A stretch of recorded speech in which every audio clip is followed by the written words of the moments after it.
Hi hello. അപ്പോൾ 2 മുട്ട വെച്ചിട്ടുള്ള നല്ല കിടിലനായിട്ടുള്ള റെസിപ്പി ആയിട്ടാണ് വന്നിട്ടുള്ളത്. നല്ല സിമ്പിളാണ്, എന്നാൽ നല്ല ടേസ്റ്റിയാണ്. നമുക്ക് ചോറൊക്കെ കഴിക്കുമ്പോൾ ഇതൊന്ന് മാത്രം മതിയാവും. അപ്പോൾ എന്തായാലും ട്രൈ ചെയ്ത് നോക്കുക. ഇഷ്ടമായിക്കണേ ലൈക്ക് ചെയ്യാനും സബ്സ്ക്രൈബ് ചെയ്യാനും ഷെയർ ചെയ്യാനും കമൻറ്റ് ചെയ്യാനും മറക്കല്ല കേട്ടോ. അപ്പോൾ നമ്മളിതാ ഒരു പാത്രത്തിലേക്ക് 2 മുട്ട വെച്ച് കൊടുക്കുന്നുണ്ട്. അതിലേക്ക് ആവശ്യത്തിനുള്ള വെള്ളം കൂടി വെച്ച് കൊടുക്കുന്നുണ്ട് കേട്ടോ. ഇനി ഇതിലേക്ക് ഒരല്പം ഉപ്പും കൂടിയും ചേർത്ത് കൊടുത്തിട്ട് മുട്ട നന്നായിട്ട് നമുക്കൊന്ന് വേവിച്ചിട്ടെടുക്കാം. നല്ല രീതിക്ക് തന്നെ നന്നായിട്ട് വേവിച്ചിട്ടെടുക്കാം കേട്ടോ. അപ്പോൾ അത് നമ്മളിതാ അടുപ്പത്തോട്ട് വെച്ച് കൊടുക്കുന്നുണ്ട്. ഇനി അതൊന്ന് റെഡിയായിട്ട് വരട്ടെ.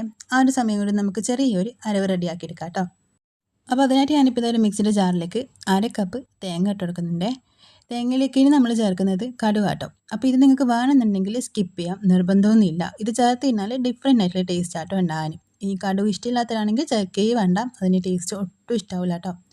അപ്പോൾ അതൊരു നുള്ള് നമ്മൾ ചേർത്ത് കൊടുത്തിട്ടുണ്ട് കടുക്. അതിൻ്റെ കൂടെ തന്നെ ഒരു 1/4 ടീസ്പൂണോളം മഞ്ഞളും ആവശ്യമുള്ള ഉപ്പും 1 ടേബിൾ സ്പൂണോളം വെള്ളം കൂടി ചേർത്ത് കൊടുത്തിട്ട് നമ്മളിത് നന്നായിട്ട് ഇതുപോലെ അരച്ചെടുത്തിട്ടുണ്ട് കേട്ടോ. അപ്പോൾ ഇതൊരു സൈഡിലേക്ക് നമ്മൾ മാറ്റി വെക്കാട്ടോ ചെയ്യുന്നത്. ഇനി നമുക്കൊരു പാത്രം വെച്ച് കൊടുത്തിട്ട് അതൊന്ന് ചൂടായി വന്ന സമയത്ത് അതിലേക്ക് 1-2 ടീസ്പൂൺ വെളിച്ചെണ്ണ അല്ലെന്നുണ്ടെങ്കിൽ ഓയിൽ ചേർക്കാം കേട്ടോ. അപ്പോൾ ഞാനിപ്പം വെളിച്ചെണ്ണയാണ് എടുക്കുന്നത്. വെളിച്ചെണ്ണയായിരിക്കും ഒന്നുകൂടി നല്ല ടേസ്റ്റ് ഉണ്ടാകാനേ. അപ്പോൾ അതൊന്ന് ചൂടായി വന്ന സമയത്ത് നമ്മൾ അതിലേക്ക് ഒരു 1/4 ടീസ്പൂണോളം ജിഞ്ചർ ഗാർലിക് പേസ്റ്റ് ചേർക്കുന്നുണ്ട്. അതിൻ്റെ കൂടെ തന്നെ നമുക്ക് ചെറിയൊരു സവാള ഒന്ന് ചെറുതായിട്ട് കട്ട് ചെയ്തിട്ട് ചേർത്ത് കൊടുക്കാം. അപ്പോൾ ഇനി നമുക്ക് ഈ ഒരു സവാളിൻ്റെ കളറൊന്ന് മാറ്റിയെടുക്കണം. കളറൊന്ന് മാറി ഒരു ഗോൾഡൻ ബ്രൗൺ കളർ അടിച്ച് വരുന്ന സമയം വരെ നന്നായിട്ടൊന്ന് ഈ എണ്ണയിലിട്ടൊന്ന് മൂപ്പിച്ചെടുക്കാം കേട്ടോ. അപ്പോൾ എണ്ണയിലിട്ടിട്ട് സവാളൊക്കെ നന്നായിട്ട് മൂത്ത് തുടങ്ങിയിട്ടുണ്ട്. ഈ ഒരു സമയത്ത് നമുക്കിതിലേക്ക് നമ്മൾ നേരത്തെ അരച്ച് മാറ്റി വെച്ചിട്ടുള്ള നമ്മളെ തേങ്ങയുടെ മിക്സും കൂടി ഇതിലേക്ക് അങ്ങ് ചേർത്ത് കൊടുക്കാം കേട്ടോ. അപ്പോൾ അത് ചേർക്കുന്ന സമയത്ത് ലോ ഫ്ലെയിമിലേക്ക് ആക്കി കൊടുക്കാം. എന്നിട്ട് തേങ്ങയുടെ കൂടെ തന്നെ നമുക്ക് കുറച്ച് കറിവേപ്പിലയും കൂടി ഇട്ട് കൊടുത്തിട്ട് ഒന്നെല്ലാം കൂടി ഒന്ന് മിക്സ് ആക്കിയിട്ടെടുക്കാം.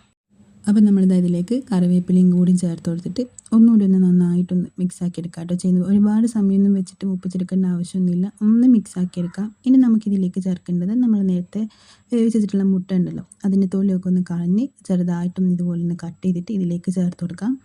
എന്നിട്ട് നന്നായിട്ടൊന്ന് മിക്സ് ആക്കി എടുത്തതിന് ശേഷം നമുക്ക് അപ്പം തന്നെ അങ്ങ് ഫ്ലെയിം അങ്ങ് ഓഫാക്കി കൊടുക്കാം കേട്ടോ.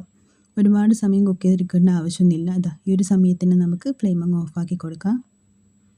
അപ്പോൾ ഇനി നമ്മൾ ഇതൊന്നുകൂടി ഒന്ന് വേവിച്ചെടുക്കുന്നുണ്ട്. അപ്പോൾ അത് ചെയ്യുന്നത് വായയിൽ വെച്ചിട്ടാട്ടോ. അപ്പോൾ ഇതാ ഒരു വായലൊരു പാത്രത്തിൻ്റെ മുകളിലൊക്കെ വെച്ച് കൊടുത്തിട്ടുണ്ട്. എന്നിട്ട് നമ്മളിതാ റെഡിയാക്കി വെച്ചിട്ടുള്ള ആ ഒരു മുട്ടയുടെ മിക്സും ഇതിലേക്ക് നമ്മൾ ഇതുപോലെ ഇങ്ങനെ ഇട്ട് കൊടുക്കാട്ടോ ചെയ്യുന്നത്.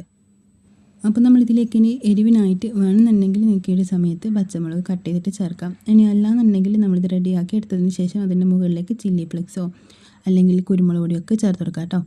അപ്പോൾ ഇതാ സമയം നമ്മളിത് സ്പൂൺ വെച്ചിട്ട് ഒന്ന് ഇതുപോലെ ഒന്ന് റെഡിയാക്കി എടുക്കുന്നുണ്ട്. എന്നിട്ട് വായിലൊന്ന് മടക്കി കൊടുക്കാം കേട്ടോ ചെയ്യുന്നത്. നന്നായിട്ട് ഇതുപോലെ ഇങ്ങനെ എല്ലാ ഭാഗത്തുനിന്നും ഇതുപോലെ സൈഡോട്ടാക്കി കൊടുത്തിട്ട് ഒന്ന് മടക്കി എടുത്തതിന് ശേഷം നമുക്ക് ഇതൊന്നും കൂടി ഒന്ന് കുക്ക് ചെയ്തെടുക്കണേ. വേണമെന്നുണ്ടെങ്കിൽ ഒരു ടൂത്ത് പിക്കോ അല്ലാന്നുണ്ടെങ്കിൽ ഒരു ഈർക്കിളി കൊള്ളിയൊക്കെ വെച്ചിട്ട് നമുക്കൊന്ന് കുത്തി കൊടുക്കുകയോ ഇനി ഒരു എന്തെങ്കിലും വെച്ചിട്ടൊന്ന് കെട്ടി കൊടുക്കുകയൊക്കെ ചെയ്യാം കേട്ടോ. അപ്പോൾ നമ്മളിത് ഇതുപോലെ ഒന്ന് സെറ്റാക്കി എടുത്തിട്ടുണ്ട്.